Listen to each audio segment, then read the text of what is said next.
내가 왕이 될 상인가? 야, 까불지 마라.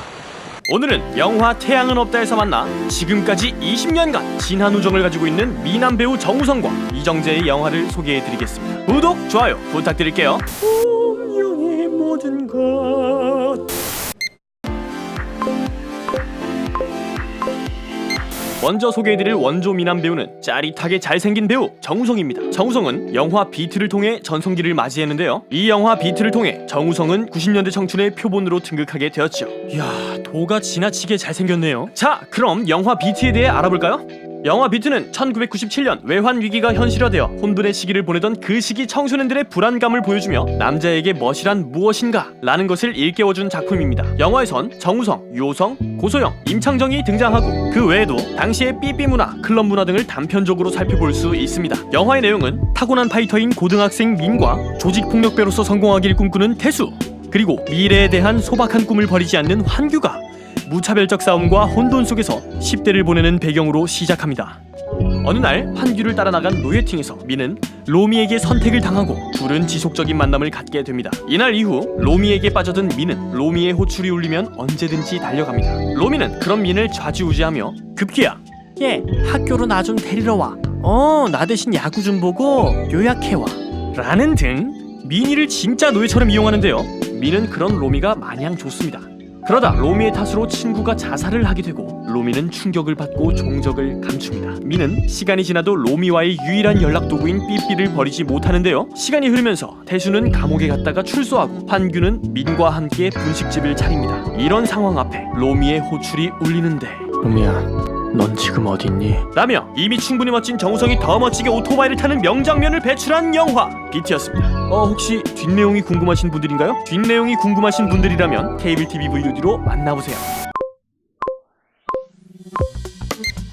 이번 영화는 지금 봐도 멋이란 게 폭발하는 두 배우 정우성과 이정재를 만나게 해준 영화 태양은 없다입니다. 비트의 김성수 감독은 비트의 성공 이후 다시 한번 청춘들을 위한 이 영화를 제작했는데요. 이때 비트의 정우성과 90년대 그 유명한 모래시계로 엄청난 히트를 쳤던 배우 이정재를 캐스팅합니다. 그리고 이 만남을 통해 정우성과 이정재는 지금까지 변치 않는 훈훈한 우정을 유지하고 있죠. 특히 이 영화를 통해 이정재는 1999, 즉 1999년 청룡영화상 나무주연상을 받았었습니다. 그 당시 인정사정 볼 것 없다 박중훈, 텔미 썸씽, 한석규, 쉬리의 최민식을 제치며 최연소 나무주연상을 차지했다는 후문입니다. 자, 그럼 정우성, 이정재 주연의 청춘 영화인 태양은 없다는 어떤 내용일까요? 영화 태양은 없다는 이젠 전성기가 지난 복서, 도철이 싸가지 없던 체육관 후배 성훈에게 패배하게 되고 권투를 쉬게 되면서 시작됩니다. 도철은 생계를 위해 잠시 흥신소에서 일을 하게 되는데요. 그는 이곳에서 말발을 앞세워 사기를 치고 다니는 홍기를 만나게 됩니다.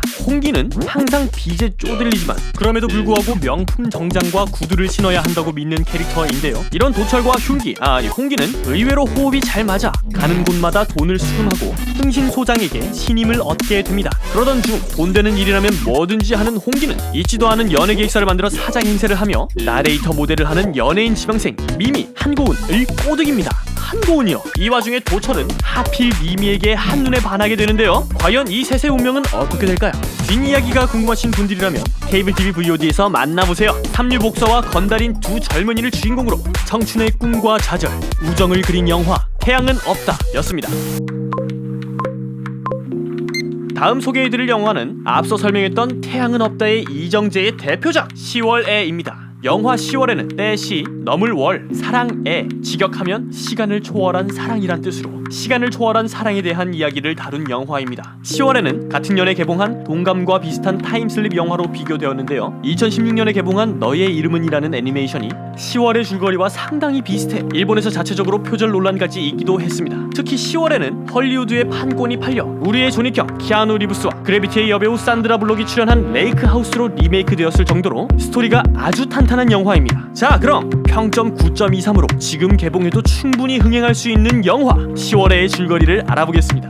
1997년 성현은 일바레라는 집으로 새롭게 이사를 오게 됩니다. 그런데 일바레 우체통에 한 편지가 놓여 있습니다. 바로 은주라는 사람이 1999년에 보낸 편지였습니다. 성현은 그저 단순한 장난으로 여겼지만 예언이라도 한 것처럼 은주의 편지 속 내용은 현실로 이루어지는데요. 성현과 은주는 자신들이 2년이라는 시간텀을 두고 연락하고 있다는 것을 알게 됩니다. 그리고 은주는 자주 그곳으로 편지를 보냅니다. 그러다 남녀는 2년 전 지하철에서 잃어버린 녹음기를 찾아달라고 성현에게 부탁합니다. 이 편지를 받은 성현은 은주가 얘기한 시각에 그 장소로 가는데 스쳐 지나가듯 자신의 앞을 지나는 은주를 만나게 됩니다. 이렇게 잃어버렸던 녹음기를 찾게 된 계기로 은주는 성현에게 전 애인과의 관계를 되돌리려는 부탁을 합니다. 하지만 이미 은주를 몰래 좋아하고 있던 성현은 은주의 부탁에 괴로워하는데 과연 이 둘의 운명적인 만남은 어떻게 마무리될까요? 뒷이야기가 궁금하신 분들이라면 케이블 TV VOD로 만나보세요. 오늘 소개해드린 한 시절을 풍미했던 미남 배우 2명 정우성, 이정재의 영화 추천이 마음에 드셨나요? 영화 추천이 마음에 드셨다면 유튜브 좋아요와 구독 부탁드릴게요. 아래 케이블 TV 가입자라면 오늘 소개해드린 정우성, 이정재의 청춘 영화들을 VOD로 만나보세요. 그럼 다음 영상에서 만날게요. 구독!